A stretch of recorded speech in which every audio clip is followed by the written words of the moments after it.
나의 이름을 위하여라는 그러한 제목인데요. 지난주 말씀 인도받은 내용들 서로 나누시고 또 한편으로는 이제는 나랄 수 있다 이렇게 하면서 그때 어떤 분이 이렇게 좋던 또 안 좋던 서제스션을 하셨는데 내가 완강하게 이렇게 좀 거절한 적이 있다 하는 그런 내용들이 있으면 서로 나누어 보시면 저분은 저거를 좋아하고 저거를 싫어하는구나 상대방을 이해하는 데 도움이 되실 것입니다. 내용 보도록 하겠습니다. 이스라엘 백성은 스스로를 하나님 자녀라고 자랑하지만 하나님은 그렇게 여기지 않으십니다. 오히려 그들은 하나님의 놀라운 은혜를 받아야만 살 수 있는 연약한 자라고 말씀하십니다. 말씀과 나눔입니다. 백성들은 혈통적으로는 유다 자손이고 지리적으로는 성전이 있는 예루살렘 성에 살고 있음을 자랑스러워하면서 스스로를 하나님 백성이라고 자부하지만 하나님의 평가는 이와 다릅니다. 1절부터 5절인데요. 하나님 백성이라고 자부하는 그들에게 무엇이 빠져 있습니까? 진실이 없고 공의가 없었습니다. 그들이 부르는 하나님 이름은 지극히 종교적이고 형식적이었습니다. 하나님 백성이라는 이름에 걸맞는 진정한 믿음이 빠져 있었습니다. 그래서 이스라엘의 허위와 허울, 이름뿐이죠. 하나님의 선민이고 거룩한 성 예루살렘 출신이라고 자처하고 자부하지만 진실과 공의가 없었다. 여기서 진실과 공의는 윤리적이고 법적인 그러한 개념이 아니고 언약 당사자 간에 서로 그 언약을 이행하려는 신실한 태도 그리고 그 관계를 얘기합니다. 선거철이 다가오니까 또 기억나는 것이 저는 임직하신 분들 서약서 다 갖고 있거든요. 근데 지금 다시 읽어보면 그대로 안 하셨더라고요. 그래서 한국 사람은 계약 사상이 참 이게 약하구나 하는 것을 느끼기도 하면서 한편으로는 우리가 하나님 말씀을 봉독할 때나 하나님께 예배를 드릴 때나 진짜 하나님을 생각을 하시는 건가 하는 그러한 의구심이 때로는 들기도 합니다. 옛날에 이스라엘 백성들은 입술로는 하나님의 도를 말했지만 마음에는 하나님이 없었고요. 그의 이름을 불렀지만 또 맹세했지만 실제로는 마음속으로 손과 발로 각종 우상을 섬겼습니다.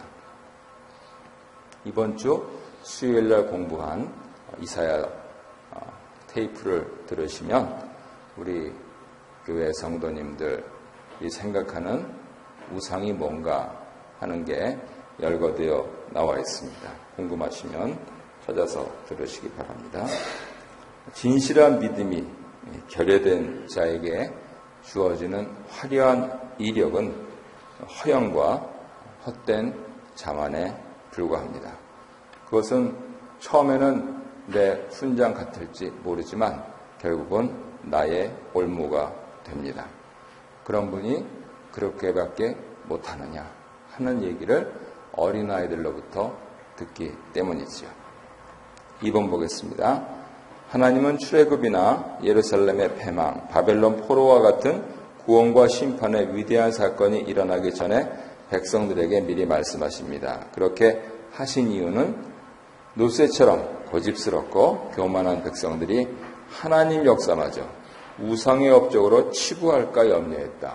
지금 같이 교독하시면서 좀 다소 말이 꼬이는 듯한 그러한 구절이 5절에서 나왔습니다. 바벨론으로 유배를 당하고 또 그로부터 귀환하고 하는 이러한 일련의 역사적 사건들은 이미 오래전부터 예고하신 하나님의 주권과 섭리의 결과인데 사람들은 그것마저도 저 강대국의 신이 우리 산에 사는 이스라엘, 유다의 신보다 더 크고 높아서 우리를 점령한 것이니까 그렇게 됐다라고 오해가 아니고요. 착각도 아니고요. 허위도 아니고요. 아무것도 아닌 우상, 그것을 바라보고 숭배하는 죄를 저지르는 그러한 일들을 하고 있다는 것입니다. 하나님께서 제일 싫어하시는 것이 교만인데 교만의 두 아들을 들라 그러면 불신앙과 불순종이죠. 그런데 불신앙과 불순종을 하면서 하나님의 주권과 섭리를 부정한다 하는 것이 바로 죄라고 하는 것입니다.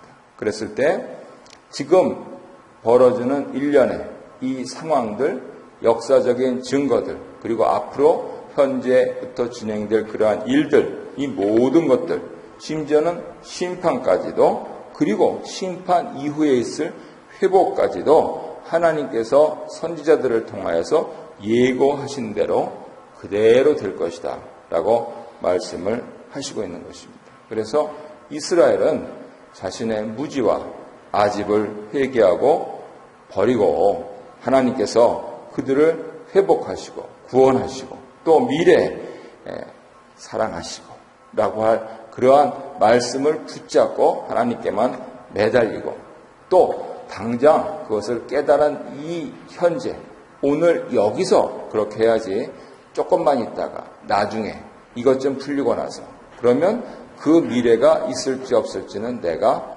장담 못한다는 겁니다. 예배당 문을 나서서 무슨 일이 벌어질지 장담 못하는 인생이 예배당 들어오기 전부터 조금만 더 이것만 하고 라고 하면은 하나님께서 비웃으십니다. 그래서 한 치 앞을 내다볼 수 없는 그러한 겸손한 사람의 자세를 갖는 것이 지혜로운 길이 되겠죠. 우리 나눔 1번 함께 읽겠습니다. 이스라엘 백성들은 스스로를 하나님의 백성이라고 착각하고 있지만 그들에게는 진실과 공의가 없었습니다.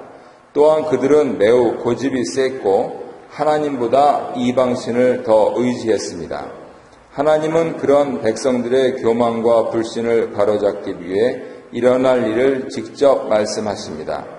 혹시 내 안에 하나님보다 더 의지하고 있는 외적이고 물리적인 안전장치는 무엇입니까? 내 안에 마치 노쇠와 같이 고집스러운 점이 있다면 무엇인지 서로 나눠봅시다.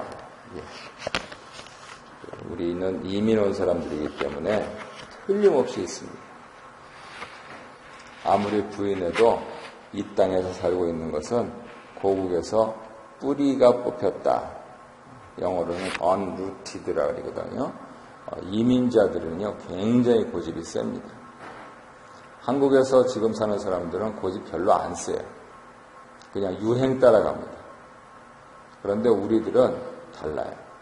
그래서 이민교회가 사실 어렵습니다. 서로 나눠보시면 틀림없이 있습니다.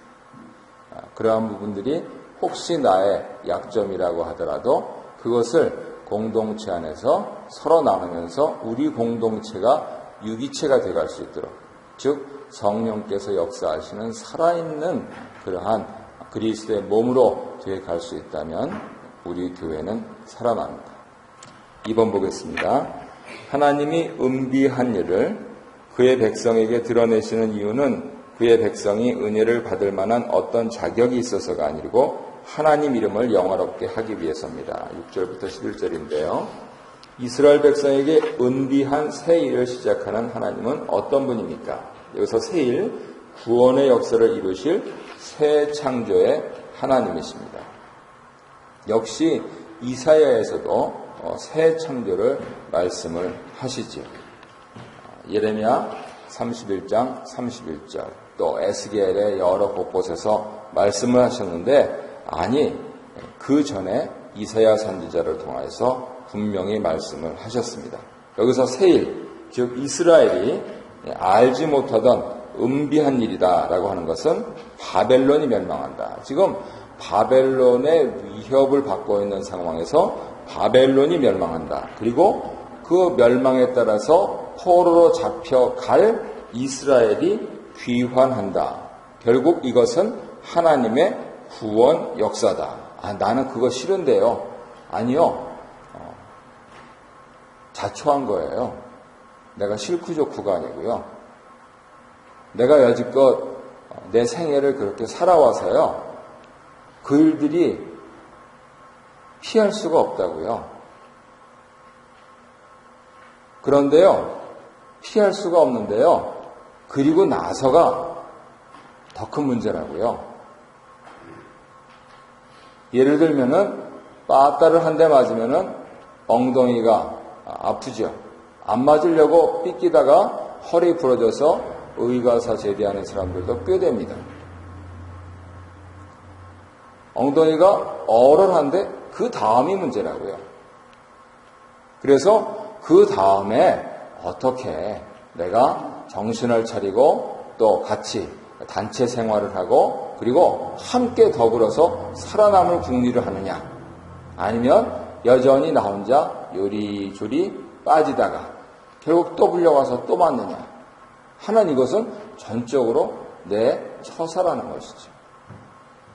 지금 하나님께서 이스라엘 사람들한테 아니 우리는 그러는 사람이 아니고 예루살렘 성에 사는 사람이라니까요. 그러니까 그게 아니고 여지껏 죄진 걸로도 모자라서 그러냐. 하지만 너희를 끌고 갈 그 나라를 내가 없애주고 너희 후손들 다시 데리고 올게. 언제요? 그 질문 안 했기 때문에 이사야 선지자는 말씀 안 하셨는데 예레미야 선지자는 언제요? 질문하니까 70년 뒤에 이렇게 말씀을 하셨다는 것이죠. 30년 한 세대를 잡으면은 두 세대 바로 지나자마자 견딜만 하네요. 그러면 지금 여기 있는 내 막내 아들이 할아버지가 되면은 다시 돌아오겠군요. 그러면 나는 이 아이를 그렇게 교육시켜야 되겠네. 얘야, 하나님만 믿고 있어라. 그러면은 아버지는 좀 고생해도 네 때는 다시 좋은 거 볼 때가 온다. 지금 그 말씀을 하시고 있는 것이죠. 그리고 특별히 우리가 고레스라고 알고 있는 그 왕을 일으켜서 당신들이 벌벌벌 떨고 있는 저 바벨론을 멸망시킬 것이다 라고 하는 것까지, 우상들이 이런 것 얘기한 적 있느냐? 벌써 40장부터 한번 41장부터 변론해보자 이렇게 말씀해 오셨던 하나님께서 48장에 와서도 이렇게 내가 역사의 주권자다 라고 다시 강조를 하시고 있는 것입니다. 그래서 우리 하나님은 시간을 주관하시는 분입니다. 하나님은 시간의 지배를 받지 않으시는데 하나님은 시간을 지배하십니다. 역사의 주권자입니다.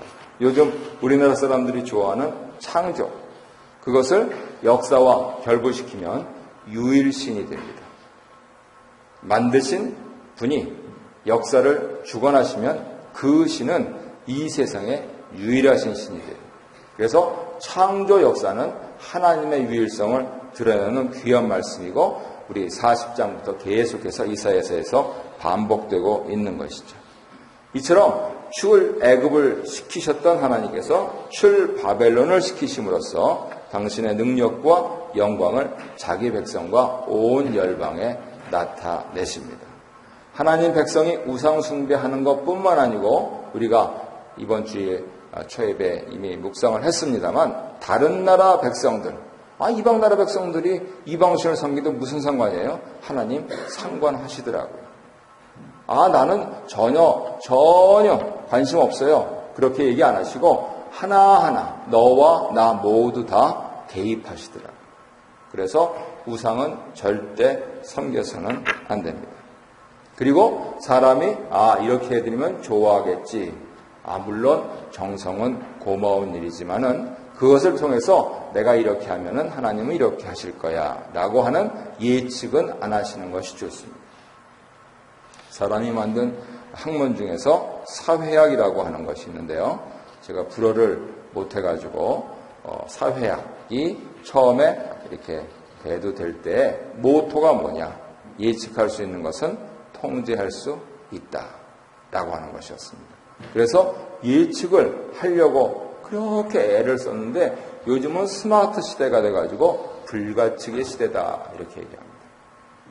그래서 사람의 일도 이렇게 된 마당에 하나님께서 오늘 어떻게 역사하실지 사람으로서 예측해 보려고 하는 것은 상당히 무리입니다. 더구나 하나님을 보완해내거나 통제하려고 한다 하는 것은 애시당초 시도하지 않으시는 것이 좋겠죠. 내가 100불을 드리면 하나님께서 1000불을 주시겠지. 그런 생각 꿈도 꾸지 마시라는 겁니다. 내가 이렇게 선행을 하면 하나님께서 나에게 복을 주시겠지. 그렇게 생각하시지 말라는 겁니다. 내가 하나님 백성이니까 하나님께 예물 드리는 게 당연하고 내가 하나님 백성이니까 내 속에 착한 일을 시작하신 그분을 섬기는 자세로 이웃을 섬기는 게 맞지. 이게 좋은 것이죠. 그 안에 우리가 예측하고 또 계산하고 하는 것이 들어가면은 많은 경우에 하나님께서 그 계산이 없도록 하십니다. 2번 보겠습니다. 하나님 말씀을 들어야 할 이스라엘 백성들이 현재 어떤 상태에 처해 있습니까? 하나님을 배역하여서 더 이상 하나님 말씀을 들을 수 없는 상태에 있습니다. 이스라엘의 오랜 완고와 배역의 역사를 말씀을 하신데 그와 대조적으로 하나님의 변함없는 신실하심. 이스라엘의 고질적인 배신에 대해서 하나님은 신실하시다. 그런 것이죠. 그럼 과연 이 고질적인 배신을 결과하는 태도는 무엇이냐? 그것은 듣고 싶은 것만 듣고 들어야 할 말씀을 외면하는 것이었죠. 당시에 자신들을 위협하는 바벨론이 멸망하고 그리고 이제 우리는 죽었구나 생각한 이스라엘이 회복된다라고 하는 이러한 비현실적인 하나님 약속 앞에서도 그들은 듣고 싶은 것만 듣고 들어야 할 말씀을 안 듣는다 그것이죠. 도대체 무슨 다른 희망이 있길래 말씀을 안 듣는다는 것입니까? 다른 대안이 있으면 말씀을 해보십시오. 대안도 없으면서 왜 말씀을 안 들으십니까? 그래서 지혜로운 것은 더 늦기 전에 이제부터라도 하나님 말씀을 듣고 살아야 되겠다. 나는 피하지 않고 빠따를 맞더라도 내 자식 대에서는 다시 회복되는 역사를 봐야 되겠다. 라고 하는 것이 하나님을 믿는 바른 태도입니다. 마지막 3번 보겠습니다. 하나님의 백성들에게 노를 참으시며 끝내는 그들을 구원하시는 이유가 무엇입니까? 9절에서 11절을 보시면 백성들에게 구원받을 만한 자격이 있어서가 아니고 하나님 당신 이름을 소중히 여기셨기 때문입니다. 하나님께서는 자신의 이름과 영광을 위해서 노여움을 참으시고 이스라엘을 멸망시키지 않으십니다. 이스라엘이 그럴 만한 자격이 있다거나 회개했기 때문이 아니고요. 다함없고 변함없는 하나님의 긍휼과 자비 때문이지요. 저는 이 하나님이 좋습니다. 노태우 대통령 선거하던 해 우상을 타파했던 적이 있는데 그래서 반대 진영에 있던 사람들이 죽이려고 쫓아다녔었습니다. 나중에 잠잠하고 또 회사 들어가서 그때 반대쪽에 있던 사람이 몇 년 뒤에 들어와가지고 한 번은 다 지난 얘기니까 해주는데 사실은 오금이 저렸었습니다. 가는 길목마다 지키고 있는데 어찌 그리 요리조리 잘 피해 다니는지 한국에 계셨던 분은 아시겠지만 노태우 대통령 선거했을 때는 사는 게 아니고 죽는 것도 쉬웠습니다. 그랬을 때 하나님이 참 살려주셨구나 하는 것을 체험할 수가 있었고 그리고 그것이 내가 이 일을 해서가 아니고 나는 죄악 덩어리지만은 그러나 하나님께서 자비를 베풀어 주셨고 은혜로 오셔서 그렇게 하셨구나 라고 하는 것을 전체를 내리면서 감사 기도를 드렸습니다. 지금 내가 사는 것이 내가 잘해서 혹은 내가 회개해서 그런 꿈은 꾸지 마십시오. 하나님 앞에 억만죄악 가운데서 죽을 수밖에 없는 인생들인 것을 이번 주간 우리들의 삶이 증명을 하고 있습니다. 그런데 여적 살려주시는 것은 하나님의 전적인 은혜입니다. 타파한 우상이 전혀 건드리지 못하고 눈에 보이지 아니하시는 하나님께서 여적 살려주셔서 이제 나의 50 넘도록 먼 곳에 좋은 곳에 와서 이렇게 목회할 수 있게 하시는 것은 전적으로 하나님의 은혜입니다. 아마 이 자리에 계신 분들은 더 어려운 험한 삶을 사신 분들도 계실 것이고, 그러면 그럴수록 내가 하나님을 잘 믿어서 내가 그때그때 잘 회개해서, 우리 중에서 그런 사람 아무도 없습니다. 오직 하나님의 은혜로 살고 있다.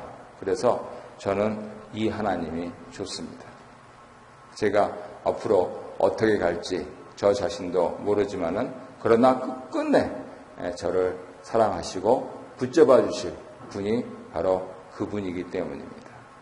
그래서 그 하나님을 신뢰하면서 지금까지 있었던 모든 일들 잘 정돈하고 나부터 잘 믿어서 내 자손 만대 그렇게 하나님께 복받게 하자라고 결심하시면 어떻겠습니까? 그런 마음으로 우리 나눔 2번 함께 읽고 끝내도록 하겠습니다. 창조주 하나님이 배역한 이스라엘 백성을 용서하시고 그들을 구원하십니다. 하나님이 이렇게 하시는 이유는 그들에게 어떤 특별한 자격이 있어서가 아니라 하나님이 자신의 이름을 소중하게 여기셨기 때문입니다. 나에게 임한 하나님의 특별한 은혜가 무엇입니까? 우리의 불신앙에도 불구하고 하나님이 우리에게 베푸신 은혜가 무엇인지 서로 나눠봅시다. 아멘.